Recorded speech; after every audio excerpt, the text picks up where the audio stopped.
Hello दोस्तों, मैं कोमल स्वागत करती हूँ आपका एक बार फिर से आपके अपने चैनल कॉमर्स जर्नल पे। आज का हमारा टॉपिक है जर्नल एंट्रीज। गाइस, बेसिकली आपने सुना होगा कि कोई भी बिजनेस अकाउंटिंग अगर हम करते हैं तो डेबिट और क्रेडिट करना होता है हमें। लेकिन अकाउंटिंग स्टूडेंट्स के लिए तो डेबिट और क्रेडिट समझना आसान हो जाता है, लेकिन जो अकाउंटिंग स्टूडेंट नहीं है वो डेबिट और क्रेडिट के कॉन्सेप्ट को ही नहीं समझ पाते हैं। तो अगर आप डेबिट और क्रेडिट के कॉन्सेप्ट को इजीली समझना चाहते हैं आसान भाषा में, तो हमने एक वीडियो बनाया हुआ है प्रीवियस, तो आप उस वीडियो को देख सकते हैं और डेबिट और क्रेडिट के कॉन्सेप्ट को इजीली समझ सकते हैं। डेबिट और क्रेडिट के कॉन्सेप्ट को समझने के बाद ही आप जर्नल एंट्रीज के कॉन्सेप्ट को इजीली समझ पाएंगे। आज की इस वीडियो में हम बात करेंगे कि बिजनेस में जो भी ट्रांजैक्शंस होती हैं, जो भी लेन देन रिकॉर्ड होते हैं, वो कैसे होते हैं। गाइस, जर्नल एंट्रीज का मतलब ही बिजनेस की ट्रांजैक्शंस को रूल एंड रेगुलेशंस के हिसाब से रिकॉर्ड करना होता है। मैंने यहाँ पे लिखा हुआ है जो बिजनेस का है उसे हम डेबिट कर देते हैं और जो बिजनेस का नहीं है उसे हम क्रेडिट कर देते हैं।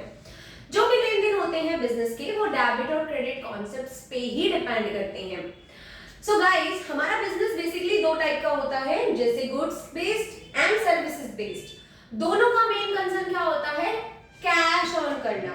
यानी कि अगर आप गुड्स यानी कि वस्तुओं का आदान प्रदान यानी कि लेना और देना करते हैं, तो आपको मेन मोटिव आपका क्या रहता है कि आपको कैश कमाना है, यानी कि मनी कमाना है। अगर आप सर्विसेज भी प्रोवाइड करते हैं, आपका बिजनेस सर्विस प्रोवाइड बेस्ड है, तो भी आपको कैश अर्न करने के लिए ही वो बिजनेस करना है।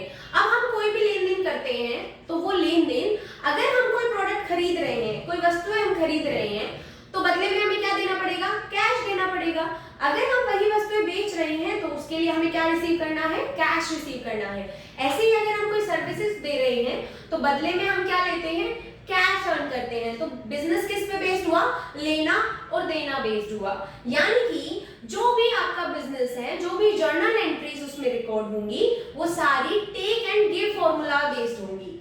तो अगर आपके बिजनेस में कोई चीज आ रही है, तो आप बिजनेस में कोई भी चीज रिसीव कर रहे हैं, और अगर आप कोई पे कर रहे हैं यानी कि आपको कोई चीज देनी है, तो वो गिव के अंडर आ जाएगी।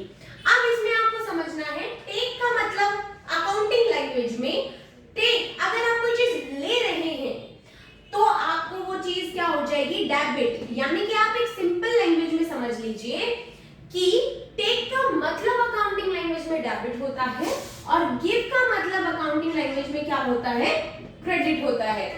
तो अब अगर मुझे कोई एंट्री रिकॉर्ड करनी पड़ेगी, तो सिंपली बस मुझे ये देखना है कि मेरे बिजनेस में क्या चीज आ रही है और क्या चीज जा रही है।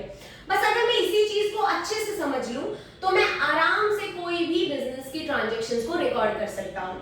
अब अगर यहाँ पे मुझे ये देखना है, कोई एंट्रीज को ले लेते हैं। जैसे मुझे कोई फर्नीचर खरीदना है, मैंने कोई बिजनेस शुरू किया है और मैं चाहती हूँ कि मेरे बिजनेस में फर्नीचर लेकर आऊं, तो उसके लिए मुझे फर्नीचर लेने जाना होगा, और फर्नीचर खरीदने के लिए मुझे उसके बदले में क्या देना होगा? पैसा देना होगा। यानी कि एक तरफ मुझे चीज लेनी है और दूसरी तरफ मुझे चीज देनी है। तो लेन देन हुआ, यानी कि डेबिट और क्रेडिट बेस्ड हुआ। एक चीज अगर हम डेबिट कर रहे हैं, तो हमें दूसरी चीज क्रेडिट करनी ही करनी पड़ेगी, क्योंकि लेना देना करना है। अब यहाँ पे अगर मैं फर्नीचर परचेज करके लाती हूँ, तो मतलब ये क्या किसके अंडर आएगा? टेक के अंडर आएगा। तो मैंने यहाँ पे लिख दिया फर्नीचर। और अगर फर्नीचर में परचेज करती हूँ, तो उसके बदले मुझे क्या देना पड़ रहा है? पैसा पे करना पड़ रहा है। तो क्या चला जाएगा? पैसा। यानी कि गिव के अंडर क्या आ जाएगा? कैश। तो कैश क्या हो जाएगा? क्रेडिट हो जाएगा। तो आराम से हम समझ पा रहे हैं कि जो भी चीज आई उसे हमने डेबिट कर दिया, और जो भी चीज गई उसे हमने क्या कर दिया? क्रेडिट कर दिया। अब अगर इसे मुझे जर्नल एंट्रीज में रिकॉर्ड करना है, तो मैं उसे रिकॉर्ड करूंगी furniture account debit to. Credit term को हम टू से डिफाइन करेंगे, और यहाँ पे हम टू कैश अकाउंट। तो यहाँ पे डीआर का मतलब होता है डेबिट एंड टू का मतलब होता है क्रेडिट। अब मुझे देखना है, मैंने ये तो लिख दिया कि मैंने फर्नीचर लाई हूं बिजनेस में और कैश दिया है, लेकिन कितना कैश दिया है, यानी कि इसकी वैल्यू क्या है। तो यहाँ पे कैश फर्नीचर परचेज करने के लिए मुझे 25,000 रुपए की वैल्यू का फर्नीचर मिला है, तो उसलिए मुझे कैश कितना पे करना पड़ेगा?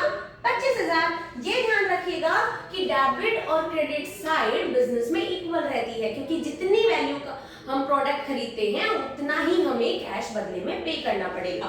तो यहाँ पे डेबिट साइड में मैंने अमाउंट लिख दिया 25,000, तो as well as credit side में भी मुझे अमाउंट लिखना पड़ेगा 25,000। तो ऐसे हम कोई भी जर्नल एंट्रीज को रिकॉर्ड करेंगे। यूं ही अगर ये तो था गुड्स बेस्ड, यानी कि मैंने कोई गुड परचेज की है, अगर मैं इसे सर्विसेज बेस्ड बिजनेस में यूज करूंगी, तो मान लीजिए मैं कोई इलेक्ट्रिसिटी बिल की सर्विस पे कर रही हूँ, मैंने कोई सर्विस परचेज करी है। अब जैसे मैं यहाँ पे कोई बिजली की सर्विस ले रही हूँ, इलेक्ट्रिसिटी बिल, तो मैं रिसीव कर रही हूँ इलेक्ट्रिसिटी, तो मैं किसके अंडर रखूंगी उसे? टेक के अंडर। और उसके बदले में मुझे क्या देना पड़ रहा है? कैश देना पड़ रहा है। तो कैश को मैं किसके अंडर रखूंगी? गिव के अंडर रखूंगी। तो कैश सिंपल, गिव का मतलब क्या होता है? क्रेडिट। तो कैश क्या हो जाएगा? क्रेडिट। और इलेक्ट्रिसिटी बिल क्या हो जाएगा? डेबिट। अगर इसे मैं जर्नल एंट्री में रिकॉर्ड करूंगी तो मैं कैसे रिकॉर्ड करूंगी? Electricity bill account debit to cash account. अब इलेक्ट्रिसिटी बिल मैं कितने का पे करती हूँ? मान लीजिए मैं 2500 रुपए की वैल्यू का इलेक्ट्रिसिटी बिल पे करती हूँ, तो मैं इस इलेक्ट्रिसिटी बिल के आगे लिख दूंगी 2500 रुपए।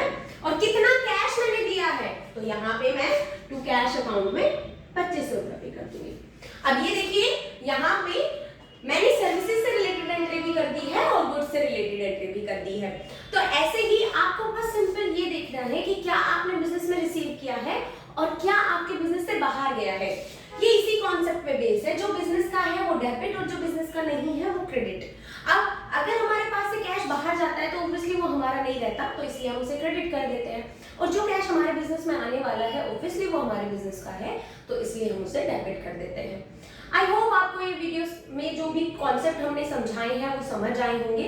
अगर आप डिटेल में जर्नल एंट्री के कॉन्सेप्ट को समझना चाहते हैं और भी फर्दर एडवांस एंट्रीज जानना चाहते हैं, तो आप डिस्क्रिप्शन बॉक्स में कॉन्टैक्ट नंबर पे कॉल कर सकते हैं या हमें व्हाट्सएप भी कर सकते हैं। अगर आपको इस वीडियो से रिलेटेड कोई डाउट है तो आप कमेंट सेक्शन में हमें बताइए, हम वो सॉल्व करने की कोशिश करेंगे। Till then, bye bye, take care.